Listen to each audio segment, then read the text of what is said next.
تیسرا طبقہ یہ ناکامی کے باوجود اپنے آپ کو کامیابی پر سمجھ رہا تھا، تو اللہ تعالیٰ نے اس کو دنیا میں بھی رسوا کیا اور آخرت میں ہمیشہ ہمیشہ کی جہنم اس کے لیے تیار کر دیا۔ تو اب قرآن مجید نے جس مرکزی مضمون کی طرف دعوت دی ہے وہ ہے توحید۔ کیا ہے؟ توحید، کہ اللہ کی ذات اکیلی ذات ہے، اللہ کی صفات اسی کی صفات ہے، وہ کسی غیر کے لیے ثابت نہیں ہو سکتی، اور دنیا میں رہتے ہوئے غلط بینی اور غلط رائیں اس سے بچنا اور آخرت میں اللہ کے عذاب سے اپنے آپ کو بچانا، یہ قرآن مجید کی مرکزی دعوت ہے کہ کیا کرنا ہے؟ غلط بینی سے بچنا ہے، غلط راہ روی سے بچنا ہے، اور آخرت میں اللہ کے عذاب سے اپنے آپ کو بچانا ہے۔ تو اس بچنے کا جو نام اللہ نے تجویز کیا ہے، اس مفہوم کو جن لفظوں میں اللہ تعالیٰ نے بیان کیا ہے وہ ہے تقوی۔ وہ کیا ہے؟ تقوی۔ تو اللہ تعالیٰ فرما رہے ہیں پوری انسانیت کو خطاب، پہلے مومنوں کا خطاب تھا، پھر کافروں کا خطاب تھا، پھر منافقوں کا، اب اللہ تعالیٰ سب کو خطاب فرما رہے ہیں۔ یا ایھا الناس اعبدوا، اے دنیا جہان کے انسانوں، اعبدوا ربکم الذی خلقکم، اس رب کی عبادت کرو جس نے تمہیں پیدا کیا، پیدا نہیں کیا بلکہ والذین من قبلکم لعلکم تتقون، تم سے پہلے جو لوگ گزرے ہیں ان کو بھی پیدا کرنے والی ذات ہوئی ہے اللہ کی ہے، لعلکم تتقون، تاکہ تم بچ جاؤ، تقوی اختیار کرو، پرہیزگاری اختیار کرو۔ تو اللہ تعالیٰ یہ پیغام ساری انسانیت کو دے رہے ہیں، اس مرکزی نقطے کی طرف دعوت دے رہے ہیں کہ اس اللہ کو جانو، اس اللہ کو مانو، اور اسی کو ہی وحدہ لا شریک جانو، اسی میں تمہاری کامیابی ہے، اسی سے تم جہنم کے عذاب سے بچ سکتے ہو۔ اب اللہ رب العزت نے جو تخلیق کی ہے، کائنات کی تخلیق الگ ہے، انسانیت کی تخلیق الگ ہے، تو اللہ رب العزت نے اس میں مرکزیت، خلافت اور اپنی ذات کے لائق جس انسان کو پیدا کیا ہے، باقی کسی مخلوق کو اپنی عبادت کے لیے پیدا نہیں کیا۔ وَمَا خَلَقْتُ الْجِنَّ وَالْإِنسَ إِلَّا لِيَعْبُدُونَ، کہ ہم نے جنوں اور انسانوں کو نہیں پیدا کیا مگر اس واسطے کہ وہ ہماری عبادت کریں، اَيْ لِيَعْرِفُونَ، ہماری پہچان حاصل کریں۔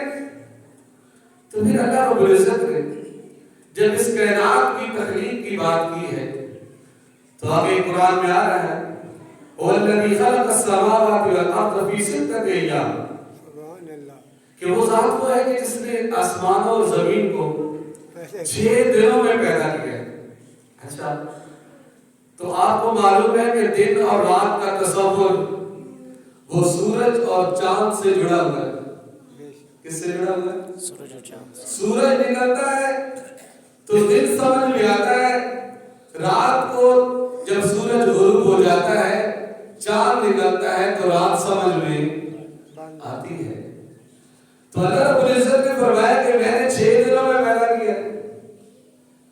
یا اللہ تو تو قادر مطلق ہے، تو تو کن فیکون کی طاقت رکھتا ہے، تو چاہتا تو ایک لمحے میں بنا دیتا۔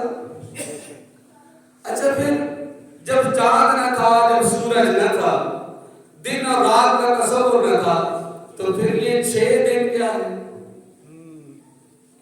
میری بات سمجھ میں آ رہی ہے؟ جب چاند اور سورج کا نظام نہیں تھا تو یہ 6 دن یہ کیا ہے؟